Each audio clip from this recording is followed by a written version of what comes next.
आइए आज फिर एक बार परमेश्वर के पवित्र वचन की तरफ हम ध्यान देंगे। पवित्र शास्त्र बाइबल के इतिहास के मुताबिक इज़राइल देश का इतिहास इस प्रकार का है। मित्रगण, जितनों ने पवित्र शास्त्र के अंदर से इज़राइल देश का इतिहास नहीं सुना होगा, मेरी विनती है आप सब इज़राइल देश का इतिहास आज पवित्र वचनों के द्वारा फेसबुक के माध्यम से द्वारा सुनिएगा। पवित्र शास्त्र बाइबल के इतिहास के मुताबिक इज़राइल देश का इतिहास इस प्रकार का है। परमेश्वर को इस पृथ्वी पर जन्म लेना था और परमेश्वर ने इस पृथ्वी पर जन्म लेने से पूर्व अपने लोगों को उसने चुना कि किस कुल से मैं संसार में उद्धारकर्ता के नाम पर आऊं, ताकि संसार के लोग उद्धार पाए। और इसीलिए परमेश्वर ने अपनी सामर्थ के द्वारा, अपनी अद्भुत बातों के द्वारा एक परिवार को चुना, क्योंकि परमेश्वर का इस संसार में जन्म लेना बहुत ही अवश्य था, क्योंकि मनुष्य जाति पाप और बुराई में नष्ट हो रहे थे।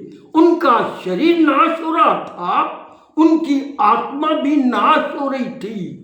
वो बचाने के लिए परमेश्वर ने मनुष्य जाति के मध्य में एक कुल तैयार किया कि मैं इस कुल के द्वारा इस पृथ्वी पर जन्म लूंगा, ताकि संपूर्ण दुनिया के लोग मेरे नाम के द्वारा उद्धार प्राप्त करें। इसलिए परमेश्वर ने एक व्यक्ति को चुना, और ऐसा लिखा हुआ है परमेश्वर को इस संसार में जन्म लेना था। इसलिए परमेश्वर ने एक कौम को जो इब्राहिम नाम का है उसको चुन लिया कि मैं इसके परिवार में, इसके घराने में इस संसार पे आऊंगा, जिसका नाम दाऊद अलैहिस्सलाम होगा। दाऊद के कुल में से मैं इस संसार में आऊंगा। इसलिए परमेश्वर ने अब्राहम को नाम लेकर बुलाकर कहा, इस व्यक्ति को, यह तेरा परिवार का व्यक्ति था और यह अब्राहम मेसोपोटामिया में रहता था। और परमेश्वर ने उसे अपने तरफ बुलाया और परमेश्वर ने अब्राहम को कहा, अपना देश, अपने पिता की जन्मभूमि को छोड़कर जिस स्थान को मैं तुझे कहूंगा उस स्थान में जाकर बसना, मैं तुझे आशीष दूंगा।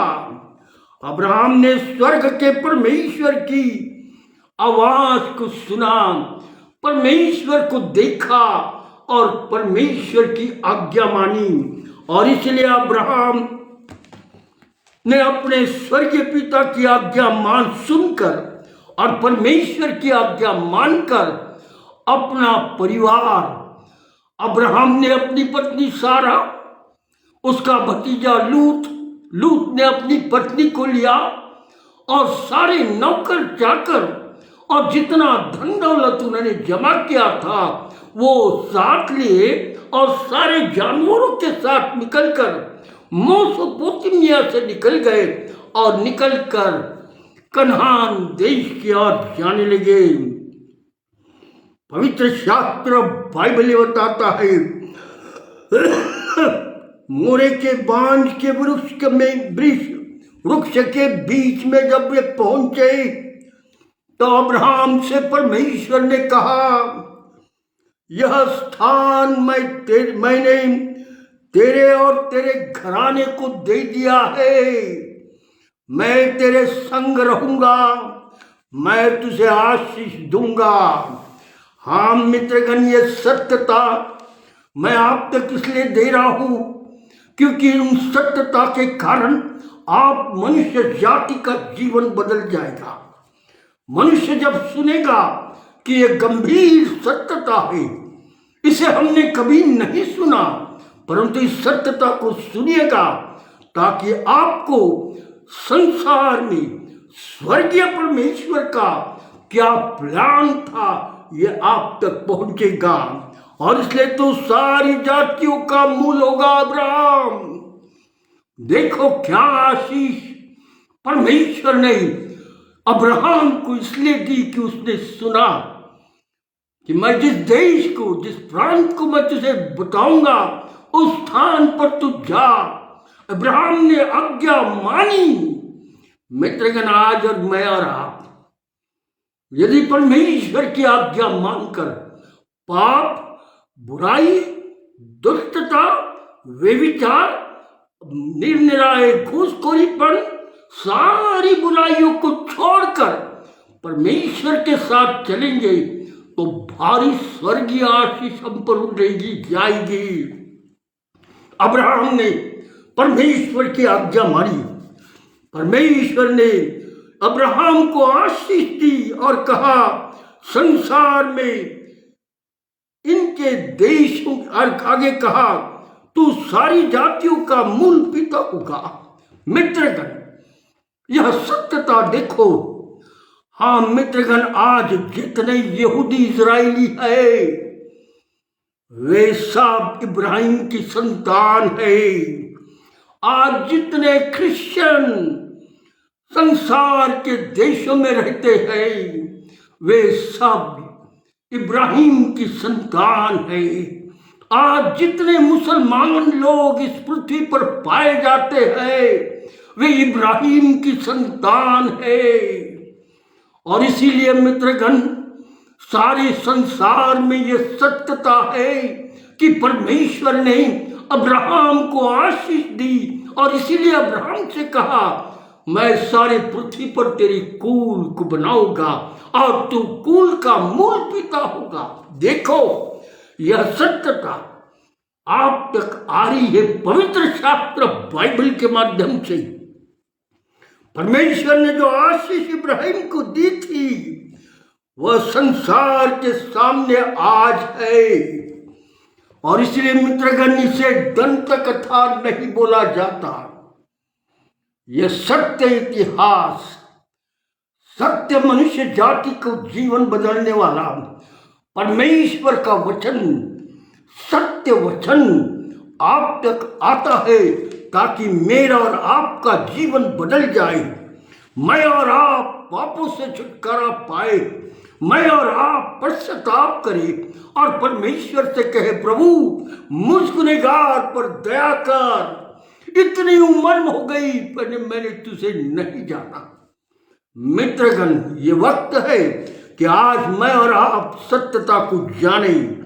इसलिए इब्राहिम के घराने में परमेश्वर ने बुढ़ापे में, जब इब्राहिम बूढ़ा हो गया, इब्राहिम की उम्र 100 साल की हुई और सारा की उम्र 90 साल की हुई, ऐसे स्थिति में स्वर्गदूतों ने आकर अब्राहम से कहा ग्रीष्म काल में तेरे यहाँ एक संतान पैदा होगा जो तेरी निज पुत्र होगा और तू उसका नाम इसहाक रखना।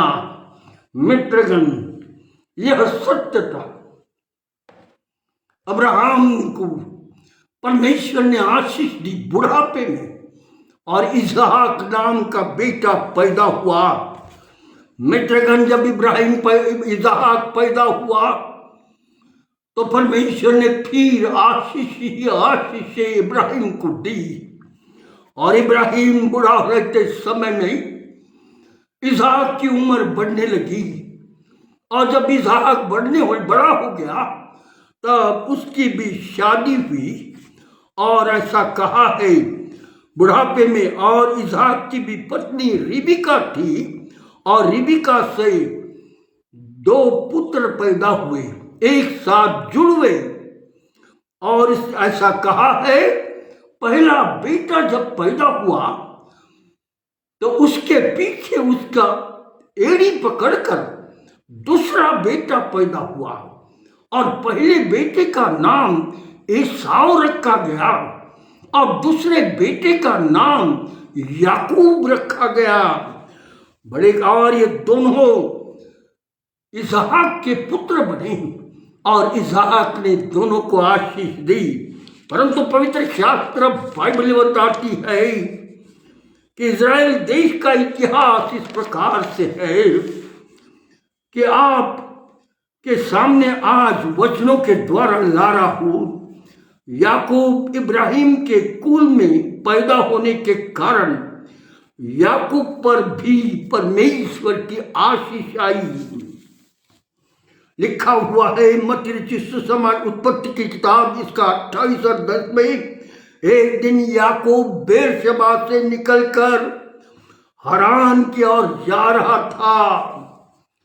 और ऐसा कहा है जब वो हरान की ओर जा रहा था तो रात होने लगी और रात होने के कारण सूर्य अस्त होने लग रहा था। ऐसे समय में याकूब एक मैदान में सो गया और ऐसा कहते एक पत्थर अपने सर पर पीछे लिया और जब वो सोने लगा तो रात को जब नींद में उसने देखा एक सीढ़ी स्वर्ग से लेकर तो पृथ्वी पर लगी हुई है और इस सीढ़ियों पर से स्वर्गदूत नीचे ऊपर ऊपर नीचे आना जाना कर रहे हैं। और आगे ऐसा लिखा है, तब वो स्वप्न देख ही रहा था और परमेश्वर के दूत सीढ़ी पर से नीचे ऊपर आ रहे थे। तब ऐसा लिखा है उत्पत्ति की किताब इसका 28वां अध्याय और 13वें वचन में, यहोवा परमेश्वर के ऊपर खड़े होकर, यहोवा परमेश्वर ने ऊपर खड़े होकर कहता है, मैं यहोवा तेरे दादा इब्राहिम का परमेश्वर, तेरे इसहाक का भी परमेश्वर हूँ। यह सारी भूमि याकूब मैंने तेरे वंशज को दे दी है। परमेश्वर ने याकूब को भी आशीर्वाद दिया। उत्पत्ति किताब इसका 28 और 18 आयत में क्या लिखा है, भोर को याकूब उठा और अपने तकिए का पत्थर लेकर उसके स्थान पर वो पत्थर रखकर उस पर तेल डाला, ऐसा लिखा है, और उसे खड़ा करके कहा, यह निश्चित।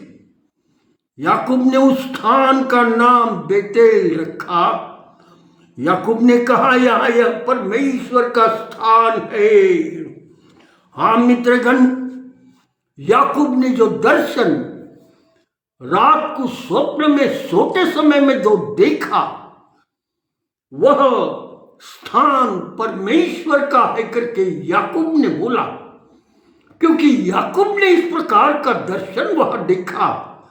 और इसीलिए याकूब ने जो दर्शन देखा उसी के मुताबिक मित्रगण यह स्थान यरूशलेम का मंदिर बनाया गया। यहाँ जो यरूशलेम का मंदिर आज पृथ्वी पर हयात है, इज़राइल देश के यरूशलेम में उसकी शुरुआत यहाँ से हुई और वहाँ पर एक बड़ा भव्य मंदिर सुलेमान ने ऐसा लिखा है 46 ईयर तक बनाता रहा और भव्य मंदिर बनाया। हाँ मित्रगण, आज यह सत्य है। यही परमेश्वर की योजना इस पृथ्वी पर इस्राएलियों को स्थापित करने की थी। और यहाँ हमने देखा है कि याकूब भी बड़ा हुआ और जब वो बड़ा हुआ तब उसकी भी शादी हुई। और ऐसा लिखा हुआ है कि उसकी शादी लाबान की 2 बेटियां थी, जिसकी जिनमें एक बड़ी का नाम लिया था और छोटी का नाम राहेल था। याकूब के कुल में परमेश्वर ने 12 बेटे दिए और 12 बेटे, इन्हीं 12 पुत्रों के द्वारा इस्राएल देश एस्टैब्लिश हुआ। यही कुल वहां पर बसे हुए है और इन्हीं के नाम से इस्राएल देश है। यह ऐतिहासिक सत्य है। इसलिए उत्पत्ति किताब 32 और 24 में लिखा है, एक दिन याकूब एक नदी के इस पार रह गया। एक नदी से रात को शाम को चल रहा था और जाते जाते अपने साथ के सारे लोगों को नदी के उस पार कर डाला और अकेला नदी के इस पार रह गया। और जब वो वहां रह गया तब ऐसा कहा है, लिखा है कि याकूब ने रात वही बिताई।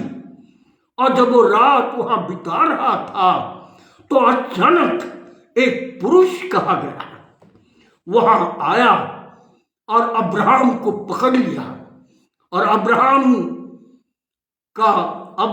को पकड़ लिया, याकूब को पकड़ लिया और याकूब ने उसका पैर पकड़ लिया। और ऐसा कहा गया है उनका मल्लयुद्ध हुआ और आखिर उस मनुष्य ने उसका जांघ पकड़ा और उसकी जांघ की नसों को पकड़कर दबाना शुरू किया और उसका परिणाम यह हुआ कि याकूब की नस फूल गई। परंतु याकूब ने टाइट उस व्यक्ति का पैर पकड़ रखा और उससे कहा, जब तक तू मुझे आशीष न दे मैं तुझे नहीं छोड़ूंगा। और उस व्यक्ति ने कहा, ऐसा लिखा है और याकूब अकेला रह गया और कोई और, ऐसा लिखा हुआ है आगे। तब उस मनुष्य ने देखा कि मैं याकूब पर प्रबल नहीं हो रहा। तब उस मनुष्य ने याकूब की जांघ की नस को पकड़ लिया। तो भी याकूब उस पुरुष के साथ मल्लयुद्ध करता रहा। याकूब जांघ की नस पकड़ी थी याकूब की और वो फूल गई, परंतु याकूब ने उसका पैर इतना कस के पकड़ा कि वह छूट नहीं सका। और याकूब उससे कहने लगा मुझे आशीर्वाद दे। जब तक तू मुझे आशीर्वाद नहीं देगा तब तक मैं तुझे नहीं छोड़ूंगा। याकूब ने पहचान लिया कि यह परमेश्वर का स्वर्गदूत है और इसलिए याकूब ने उसका पैर कस के पकड़ रखा। तब उत्पत्ति किताब 32 और 27 में क्या कहता है देखो। और उसने याकूब से पूछा, तेरा नाम क्या है? उस व्यक्ति ने याकूब से पूछा, तेरा नाम क्या है? उसने कहा, मेरा नाम याकूब है। मित्रगण, यह स्वर्गदूत उसने याकूब से कहा, अब से तेरा नाम याकूब न होगा परंतु तेरा नाम इस्राएल होगा। अब से तुझे इस्राएल कहा जाएगा। मित्रगण, यही से याकूब बदल गया। याकूब एक देश का इस्राएल देश बन गया और आज तक पृथ्वी पर कायम है। उस इस्राएल को कोई हिला नहीं सकता। आगे उसकी सत्यता क्या है मैं आप तक ला रहा हूं और इसलिए ऐसा लिखा हुआ है 32 और 28 में, क्योंकि तू परमेश्वर से, देखो वो मनुष्य जो स्वर्गदूत था वो कह रहा है क्या, सुनो, क्योंकि तू परमेश्वर से और मनुष्य से भी युद्ध करके प्रबल हुआ है। देखो ऐतिहासिक सत्य आज सारे देशों में इज़राइल देश भी है। यह देश याकूब यानी इज़राइल के 12 गोत्रों का है। यह 12 पुत्रों का स्थान है। कोई दूसरा इज़राइली स्थान में बैठ नहीं सकता। पर आप मुझे कहोगे, फलिस्ती लोग और गाजा में रहते हैं जो फलिस्ती, वो तो रह गए इज़राइल के। हाँ मित्रगण, यह भी सत्य था। मैं आज आप तक पहुंचा रहा हूं। यह लोग इज़राइल के स्थान पर फसवेगिरी से बैठ गए और फसवेगिरी से आकर बैठ गए, उस स्थान में रहने लगे, क्योंकि शैतान के चलाए हुए आकर रहने लगे। क्योंकि शैतान को मालूम हुआ परमेश्वर अपने कुल को यहां बिठा रहा है और उनके स्थान आने से पूर्व शैतान ने इन लोगों को बिठाया। इनकी मैं नाम लेकर अभी बोलने वाला हूं। यहां आकर रहने लगे। उनकी सत्यता पवित्र शास्त्र बाइबल में हजारों वर्ष पूर्व इतिहास के साथ बता दी गई है। यहोशू के पुस्तक इसका 3रा अध्याय 1 आयत पे क्या लिखा है? इजरायली इजिप्ट देश की गुलामी से छुटकर वापस प्रॉमिस लैंड यानी इजराइल में आने निकले। सबसे पहले उन्होंने मोसेस के संगति में जब सारा इजरायली गुलामगिरी से निकला तो उनके सामने रेड सी यानी समुद्र था और उन्हें उसे पार करना था। अब आगे जाने का रास्ता बंद। आगे समुद्र, पीछे फारो का सैन्य। संपूर्ण इजरायली डर गए कि अब फिलिस्ती के, अब इजिप्ट देश के फारो का सैन्य हमें तलवार और भालों से मार डालेगा। संपूर्ण इजराइल डर गए। अब इजिप्ट देश की फौज और राजा फिरौन हमें मार डालेगा तलवार से। लोग मूसा के विरुद्ध खड़े हुए इजरायली और चिल्लाने लगे कि तूने हमको मार डालने के लिए यहां पर इजिप्ट देश से लेकर आया। देखो अब वो मारने के लिए हमें आ गए हैं। परंतु जब ऐसी स्थिति आ गई तो पवित्र शास्त्र बाइबल क्या बताता है?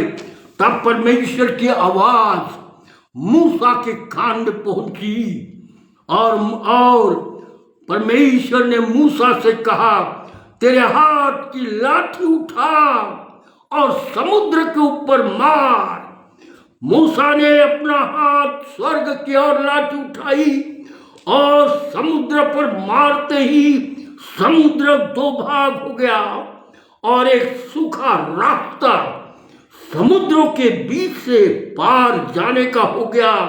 परमेश्वर की सामर्थ से यह सब कुछ तैयार हुआ। मित्रगण, यह सत्य था।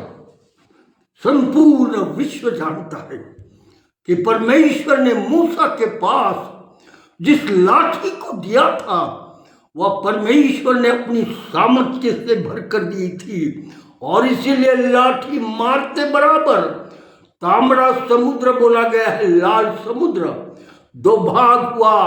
पानी दोनों तरफ फटने लगा और बीच से रास्ता हुआ और सारे बनी इजरायली उस रास्ते से समुद्र पार होकर आगे निकल गए।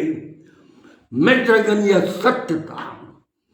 यह ऐतिहासिक सत्य इजिप्ट देश के अधिकारी जानते हैं कि बनी इजराइल के ओर से उनका जीवित परमेश्वर यह सारी बातें करता है और यह सत्यता संसार के देशों को मालूम है।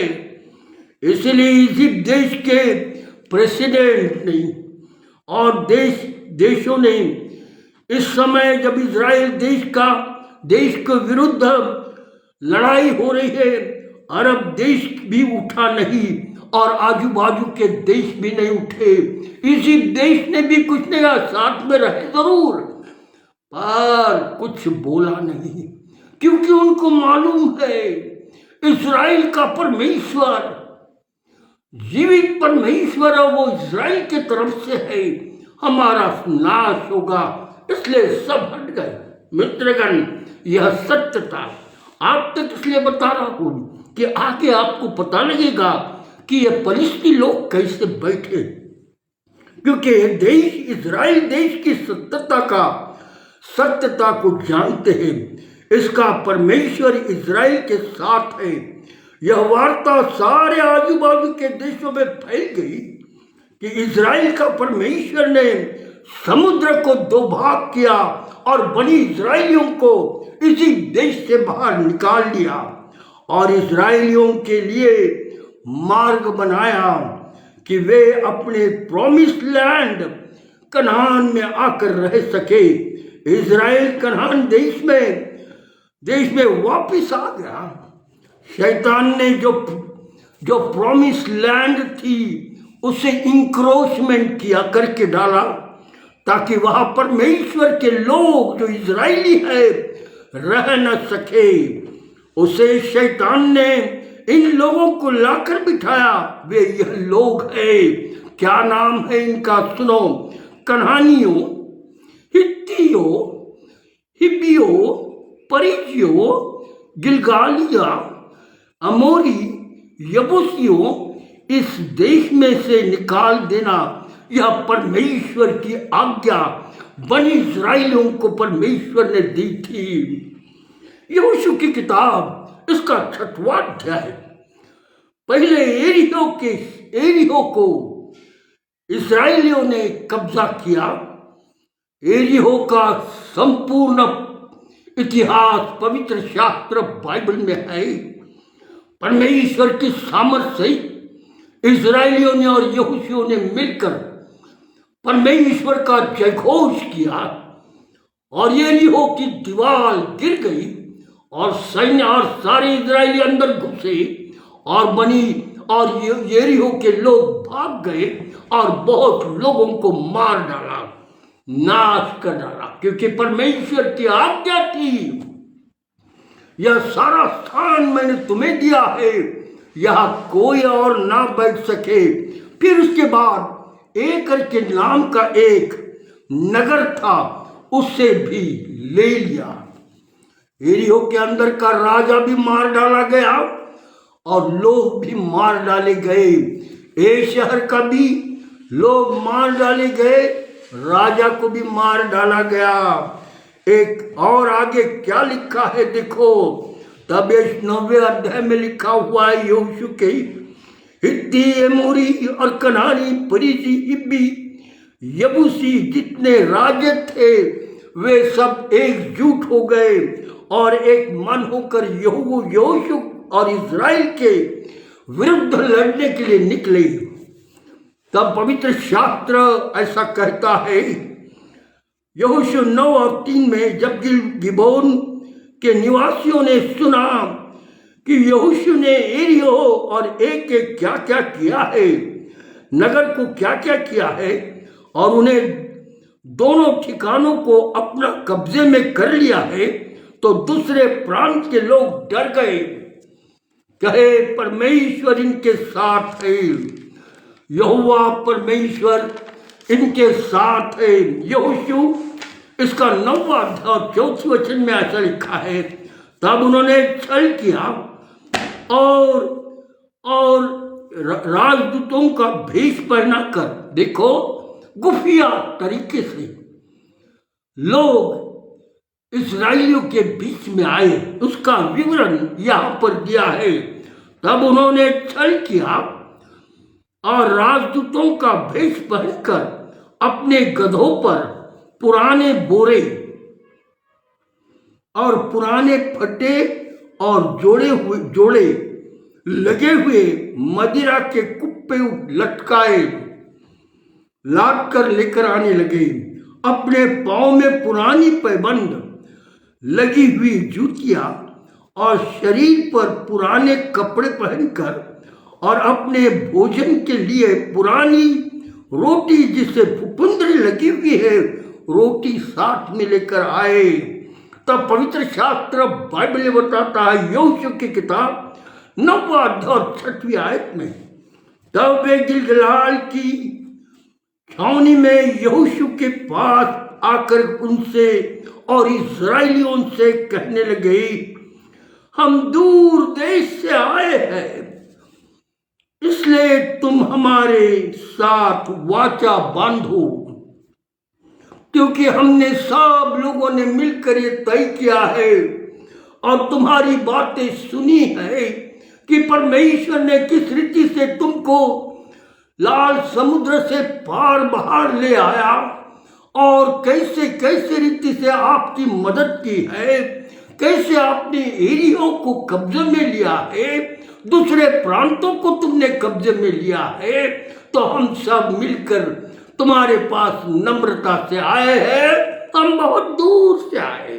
आज यहाँ क्या लिखा है देखो, यही वे पलिश्ती है, यही वो जो पलिश्ती आज इजराइलियों के साथ ये कह रहे हम बहुत दूर से आए, जूते फटे पहने आए, कपड़े फटे पहनकर आए और पुराने पुराने चीजों को लेकर गधे पर बैठकर यहोशू और इजराइल के बीच में आ उपस्थित हुए। यही वो फिलिस्ती है, गाजा के लोग। और इसलिए पवित्र शास्त्र बाइबल 9 अध्याय में कहते हैं, उन्होंने यहोशू से कहा हम तेरे दास हैं। यहोशू ने उनसे पूछा तुम कौन हो और कहां से आए हो?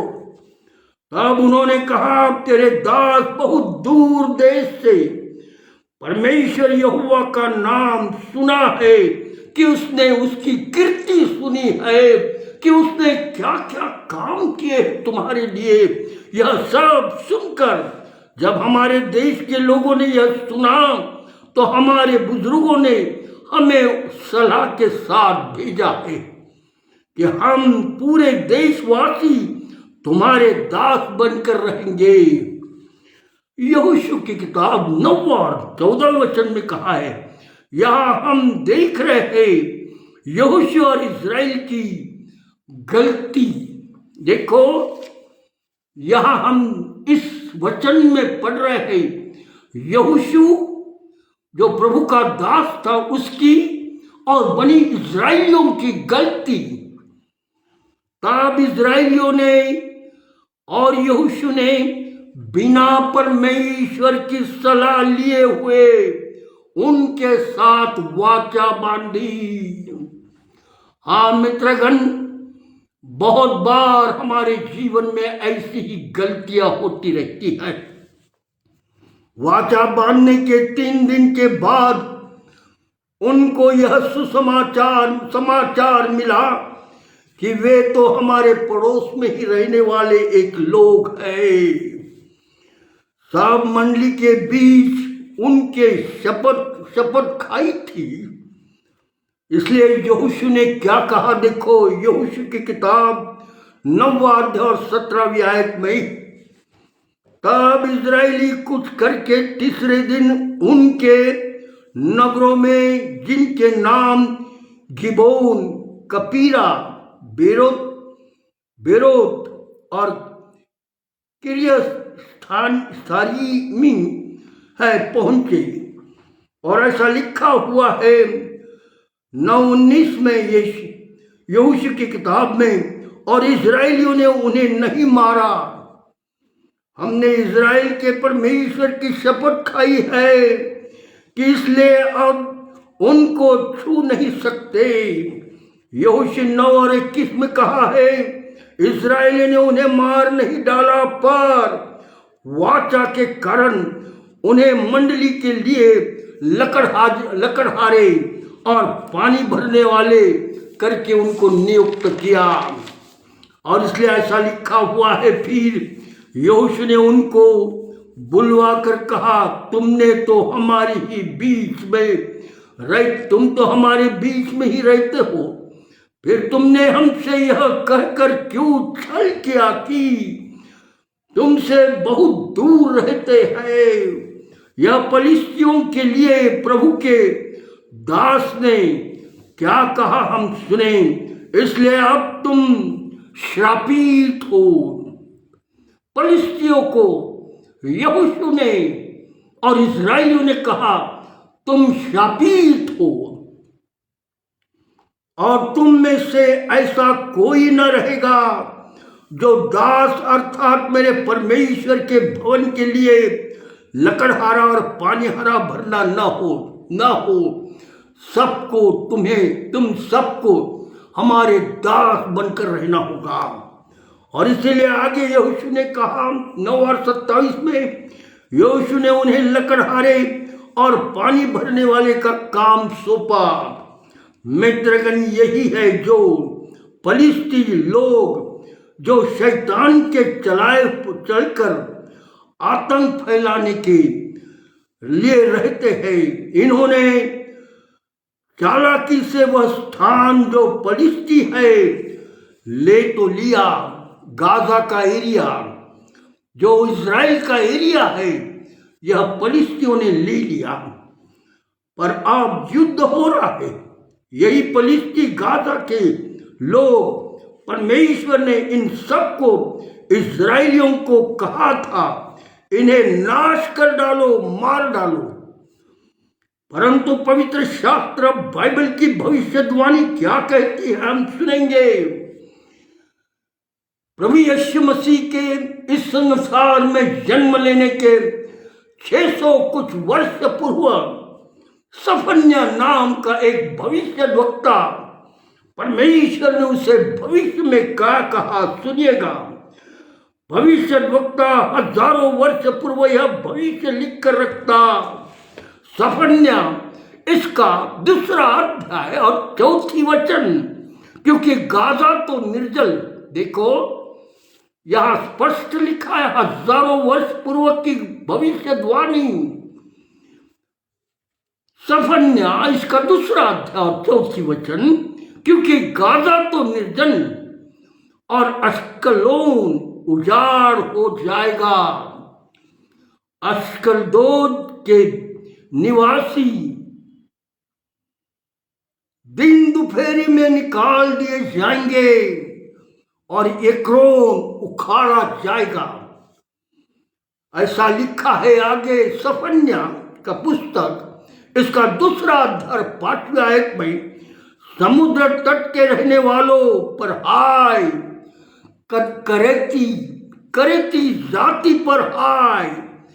एक कनान के पलिश्तियों के देश, यहोवा का वचन तेरे विरुद्ध है और मैं तुझको ऐसा नष्ट करूंगा कि तुझ में कोई ना बचेगा। यह सारा समुद्री तट का एरिया यहूदा के गोत्रों को मिलेगी और उनके जानवरों के लिए संपूर्ण स्थान होगा। इसी समुद्र तट पर चरवाहों के घर होंगे। सफन्या इसका 2 अध्याय और 8वें वचन में क्या लिखा है देखो। मोआब ने जो मेरी प्रजा की नाम धराई और अम्मोनियों ने जो उनकी निंदा करके उनके देशों की सीमा पर चढ़ाई की, वह मेरे कानों तक पहुंची, ऐसा परमेश्वर कह रहा है। और इसलिए आगे सफन्या इसका 2 अध्याय 9वें आयत में क्या कहता, इस कारण इज़राइल के परमेश्वर सेनाओं के यहोवा की यह वाणी है, मेरे जीवन की शपथ, मोआब सदोम के समान होगा। मित्रगण, मोआब सदोम नगरी के समान होगा, जो नगरी पाप, बुराई, दुष्टता, मार काट, अत्याचार करती थी। सदोम, जिसे स्वर्ग से आग और गंधक डालकर जला दी। आज परमेश्वर का वचन कहता है मोआब सदोम के नगर काट मार डाला जाएगा, आग और गंधक से जलाया जाएगा और अम्मोनियों के लिए क्या कहता है देखो, अम्मोनी और अमोरा के समान, अमोरा उसी बाजू में एक प्रांत था अमोरा, सदोम और अमोरा, उस अमोरा के समान बिच्छू के पेड़ों का स्थान और नमक का स्थान बनेगा। मित्रगण, परमेश्वर वचनों के द्वारा आप तक इन सत्यता को इसलिए ला रहा है कि आप सब जानिएगा शैतान का खेल आप लोगों के विरुद्ध नहीं है। जो प्रभु यीशु पर विश्वास नहीं करते उनके विरुद्ध कोई शैतान नहीं, परंतु शैतान उन परमेश्वर के विरुद्ध है जो परमेश्वर की उपासना आत्मा और सच्चाई से करती है।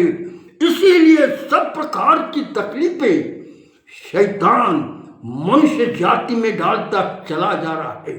मित्रगण, आज की सत्यता को मैंने आप तक इसलिए दिया कि आप समझें कि आखिर इतिहास किस प्रकार का परमेश्वर ने बनी इस्राएलियों का बनाया और इसी देश के माध्यम से संसार में उद्धार का मार्ग मनुष्य जाति के मध्य में लाया ताकि मनुष्य जाति उद्धार पाए।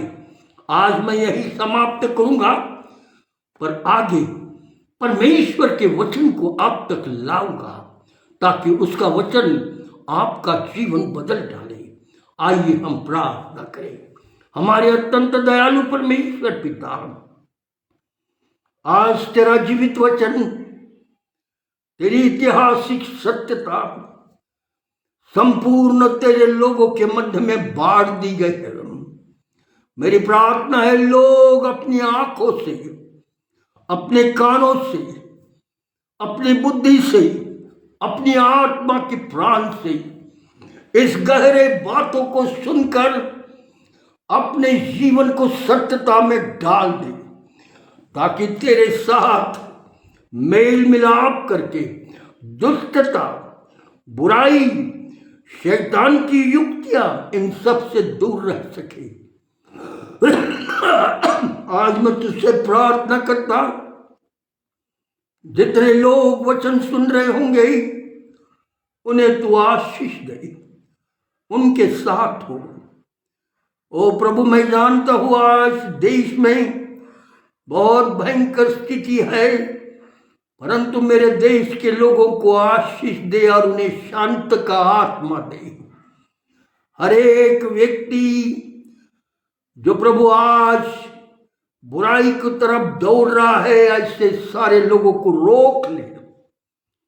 तेरी सामर्थ लोगों पर डाल, तेरा प्रेम लोगों पर डाल, तेरी पवित्रता लोगों पर डाल ताकि तेरे लोग प्रभु बचाए जा सके। और इसी एक गरज की वजह से प्रभु तो इस संसार में आया कि मैं पापियों को उद्धार दे सकूं। प्रभु ये वक्त है, हमारी मदद कर, लोगों को बचा ले, उनका जीवन बदल डाल। प्रभु यीशु मेरे देश पर अपनी आशीष रख, लोगों की आंखों को खोल ताकि वे सत्य को जानें और तुझ पर विश्वास करें। प्रभु यीशु के नाम से आमीन, आमीन।